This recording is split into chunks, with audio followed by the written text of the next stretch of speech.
Morning to you. I'm Stephen Dixon. I'm Pip Tomson, and this is Breakfast on GB News.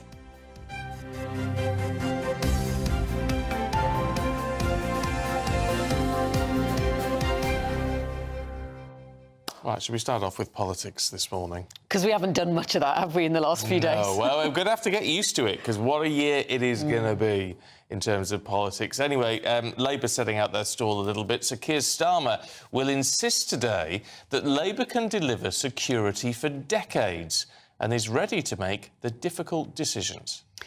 Speaking at the Scottish Labour conference in Glasgow later, it is an attempt from Sir Keir Starmer to woo voters away from the SNP. Well, it comes as he also launched attacks on Donald Trump over his comments on NATO. Joining us now to talk about all this is political commentator Sophia Worringer. A very good morning to you. Thanks for being with us this early on a Sunday morning. Interesting that Sir Keir Starmer has been in Germany having one-to-one meetings with leaders, and he's made some really interesting comments about Donald Trump over NATO, almost trying to, get himself ready for that potential long stay visit to number 10 this year.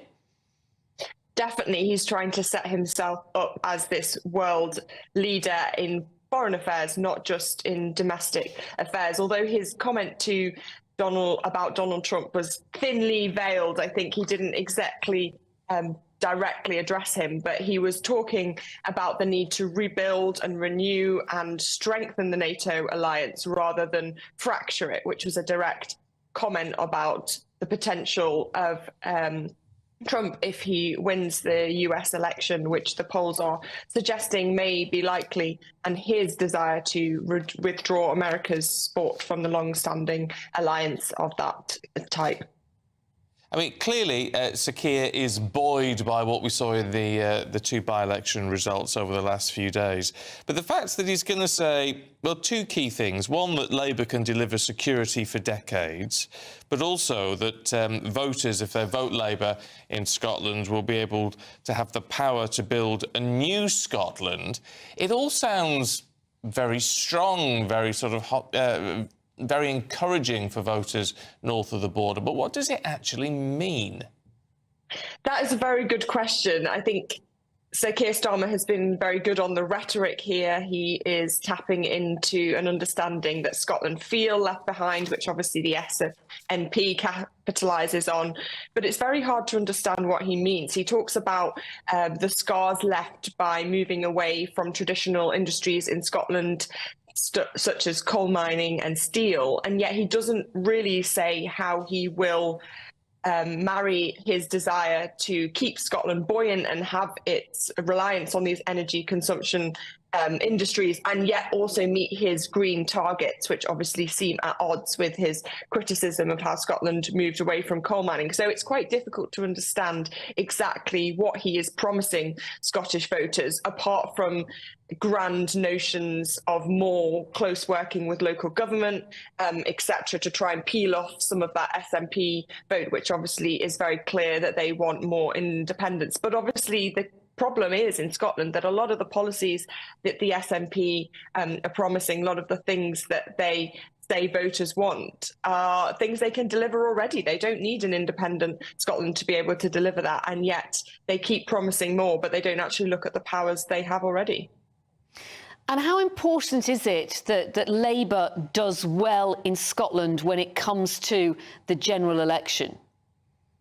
It's absolutely crucial for the Labour Party's path to victory that they peel away a big chunk of the SNP Westminster seats. And the SNP know that. They know that they are almost kingmakers in that sense, that they can deliver Keir Starmer's victory in Westminster if they fail to deliver for the SNP vote in Scotland. So I know that Keir Starmer, I'm sure, will be going multiple times to Scotland over the next few months to really try and shore up his vote there. And it looks like there are many seats for the pickings if he makes the inroads he needs to. Talking of heading off on visits, David Cameron's, the Lord Cameron, we should say, the Foreign Secretary as he is now, heading off to the Falklands. Interesting. So David Cameron, Lord Cameron, as you said, he continues to make strides on the international stage, again, making, I think, now really in his stride in this new role, and identifying a key threat there in the Falklands. We know that the Argentinian president has made more overt criticisms of the British government, and it will be something that the foreign team in the government are really concerned about, because not only do we have threats and problems in Ukraine, and obviously the situation in Israel and Gaza continues, but this new potential front of Falklands is something that they will be very concerned may escalate. OK, Sophia Worringer, good to see you this morning. Thanks very much indeed.